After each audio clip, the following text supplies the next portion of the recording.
আপনি একটু আগে বলছিলেন যে, আয়াতুল কুরসি পইড়া কি কাজ হয় কিনা? মানে এরকম বিষয় হুজুররা বলছিল কাজ হয়। তো এটা মানে হাদিসে আমার একটা বলা প্রশ্ন আছে। হচ্ছে জি। হাদিসে বলা আছে যে আয়াতুল কুরসি পড়লে সেই রাতে আর চুরি হবে না। আচ্ছা তাইলে আমি একটা মানে আপনার একটু নিয়ে বলি যে, আমার মেয়ে একটা বাবু আছে। মানে কান্নাকাটি করে। তো এখন আমার শাশুড়ি কি করছে? আপনার একটা ঝাড়ফুঁক করে আরকি। এরকম একজন লোক আছে, নামাজ-টামাজ পড়ে। তা এরে আইনা আপনার ভাই এই ধরনের কথা কান্না-টান্না যেটা থামে না। আপনি বলবেন, ভাই এই ধরনের কথা যেটা আপনি বলবেন, এই একই ঘটনা হিন্দুদের ক্ষেত্রেও ঘটে। হ্যাঁ? যে ওই যে কিছু টুকটাক করে তখন বাচ্চাটা অবাক হয়ে তাকায় থাকে। কি করতেছে? এই পাগলা কি করতেছে? ওরা না, হচ্ছে গিয়ে ওদের মানে ওদের ধর্মগ্রন্থ থেকে কিছু টুকটাক মন্ত্র পড়ে। বাচ্চাটা ভাবে এই পাগলায় কয় কি? পাগলায় ক্যাস কুসকুস কি কইতাছে এগুলা? কেমনে কি? তারপরে দেখা যায় যে উম তার কান্না থাইমা গেছে বা তার একটা কিছু সে অন্যমনস্ক হয়ে গেছে। হ্যাঁ? তার মানে আচ্ছা এটা তো টেম্পোরারি মনোযোগটা কিন্তু আপনার ধরেন না কথাটা শুনে নেন, স কথাটা শুনে নেন, কথাটা মাসব্যাপী শুনে নেন, যদি আপনি কথাটা কাজ শুনে হয় নেন। আচ্ছা, সাহেব কথাটা শুনে নেন, কথাটা শুনে নেন। হুম, এটা বলেন। যে শুধুমাত্র আপনার ধর্মের ক্ষেত্রে সত্য তা না। এটা সমস্ত ধর্মের ক্ষেত্রেই সত্য। খ্রিস্টানরা একই কাজ করে, বৌদ্ধরাও একই কাজ করে। বৌদ্ধরাও দেখবেন বৌদ্ধদের মানে যারা বৌদ্ধ মানে পুরোহিত মানে হচ্ছে বৌদ্ধ যারা ওই যে মানে ন্যা ন্যাড়া মাথায় যে গায়ে একটা চাদর পইড়া ঘুরে, পাহাড়ে ঘুরে। এই বেটারাও ওদেরও এই ধরনের সমস্যা-টমস্যা হইলে ওদের কাছে যায়। গেলে ওরা ওই হাতটা রাইখা মাথার উপরে হাত রেখে কিছু পুং পাং গৌতম বুদ্ধ করে কিছুক্ষণ কি করে তারপর ওদেরও কিছু লোক ভালো হয়, কিছু লোক ভালো হয় না। এইগুলা আচ্ছা দিয়ে তাহলে তো ভালোটা হয় কেন? কেন ভালো হয় বলেন? এগুলা ভালো হয় এটাকে বলা হয় বেশিরভাগ সময় যে জিনিসটা কাজ করে যে আ একটা বাচ্চা যদি অন্যমনস্ক হয়ে গেলে সে তার জিনিসটা ভুইলা যায়। তার যে ব্যথাটা সেই ব্যথাটা একটা বাচ্চা যখন মনে করেন অনেক কান্না করতেছে, ব্যথায় কান্না করতেছে। আপনি যদি তার মনোযোগটা খুব দ্রুত অন্য একটা দিকে ডাইভার্ট করতে পারেন, দেখবেন একটা বাচ্চাকে খাওয়ানোর সময় সে খাইতে চাচ্ছে না। তখন তার বাবা-মা কি করে? আশেপাশে লাফঝাপ শুরু করে। এই দেখো, ওইটা দেখো, এটা দেখো। এটা কেমন?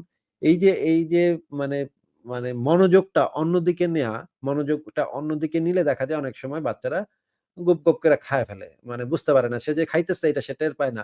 বা টিভি ছাইড়া দেয়। টিভিতে দেখা যায় একটা কার্টুন ছবি, কার্টুনে লাফাইতেছে, একটা বান্দর লাফাইতেছে। এটা দেইখা বাচ্চাটা হাসতে খায়া ফেলে অনেকখানি।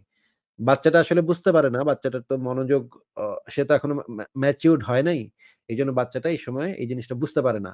এইজন্য তার মনোযোগটা যদি অন্যদিকে চলে যায় তখন সে অনেক সময় তার ব্যথাটা ভুলে যায় বা এই জিনিসটা সে আর ধরতে পারে না ঘটনাটা কি ঘটলো। ঠিক আছে? আর বড়দের ক্ষেত্রে যে জিনিসটা হয়, বড়দের ক্ষেত্রে একটা জিনিস আছে আ যেটাকে বিজ্ঞানীরা বলে প্লাসিবো ইফেক্ট, হ্যাঁ? প্লাসিবো ইফেক্টটা হচ্ছে যে আপনি যখন কোনো কিছু মনে প্রাণে বিশ্বাস করেন, আপনি মন দিয়ে বিশ্বাস করেন, তখন দেখা যায় যে আপনার যদি সাময়িক কিছু ব্যথা বেদনা থাকে শরীরে, সেটা কিওর হওয়া সম্ভব। এটাকে বলা হয় প্লাসিবো ইফেক্ট। মানে আপনার মনকে ব্যবহার করে আপনার শরীরের যে হালকা পাতলা কিছু ব্যথা বেদনা আছে, সেগুলাকে সাময়িকভাবে সারানো সম্ভব। এইটা কি? এই কারণে এই জিনিসটাকে প্লাসিবো ইফেক্ট বলে। মানে হচ্ছে আপনার বিশ্বাসটা এখানে কাজে লাগে। কিছু ক্ষেত্রে কাজে লাগে। যে আপনি মনে করেন একটা হুজুরকে অনেক বিশ্বাস করেন। একটা হুজুর দয়াল বাবা, কেবলা কাবা মনে করেন একটা পানি পড়া দিয়ে দিছে। পানিতে থুতু মেরে দিছে সে। পানি পড়া-টরা কিছুই সে আসলে ম হু হু মানে সে আসলে কোন মানে সূরা-টুরা কিছুই পড়ে নাই। সে মনে করেন যে ওয়াক থু করে একটু থু মেরে দিছে।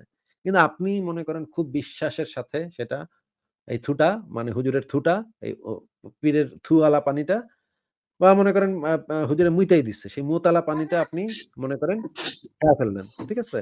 খায়া ফেললেও আপনার এই যে ব্যথাটা বা আপনার মাথা ব্যথা করতেছে, পেট ব্যথা করতেছে এটা সেরে যাওয়ার সম্ভাবনা আছে। আচ্ছা ১ মিনিট দাঁড়ান একটু হ্যাঁ, আশরাফ সাহেব এই যে এই জিনিসটা আপনি যদি একটু নেটে সার্চ করেন প্লাসিবো ইফেক্ট কাকে বলে? তাহলে আপনি এই সম্পর্কে আরো ইনফরমেশন পাবেন।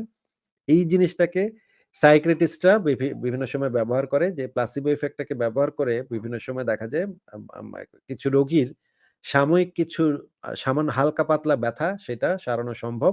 সেটাকে তারা ব্যবহারও করে। এইটা ওই সূরার উপরে নির্ভর করে না বা ওই হুজুরে বা যেই পীর সাহেব আপনার থুতু মেরা পানি পড়া দিচ্ছে সেটার উপরে নির্ভর করে না। নির্ভর করে আপনার মনের উপরে। আপনি কতটা সেই ব্যক্তিকে বিশ্বাস করেন, যতটা বিশ্বাসী আপনি হবেন ততটা সেটা কাজ করবে। আপনার যদি বিশ্বাস কম হয় তাহলে সেইটা কাজ করবে না। এটা নির্ভর করছে আপনার মাথার উপরে, আপনার মগজের উপরে। ওই ব্যক্তি কি সূরা পড়ছে, ওই ব্যক্তি মনে করেন আ তালগাছ এক পায়ে দাঁড়িয়ে সব গাছ ছাড়িয়ে উঁকি মারে আকাশে এই কবিতাটা পইড়া ফু দিলেও ওই ঘটনা একই ঘটবো। ওইখানে সূরার কোনো ফাংশন নাই। ফাংশনটা আপনার ব্রেইনে হয়। বুঝতে পারছেন ভাই? জি, আচ্ছা এটা বুঝলাম।